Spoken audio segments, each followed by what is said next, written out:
2004 senesi Meydan Radyosu'nun çalışmasına lisenziya alınmış idi.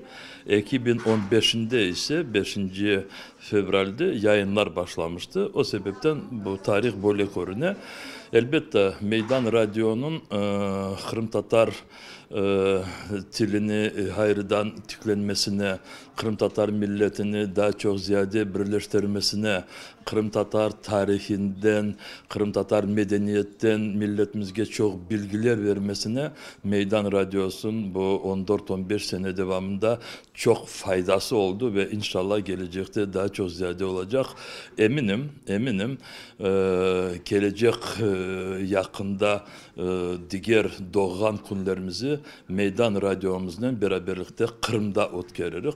Bizler mutlak Kırım'a kaytacağımız ve oradaki milletimizden kavuşacağımız. Ben bugün Meydan Radyosu'nun doğan gününün hepimizi bütün Kırım'ını hayırlamaya isteyeyim.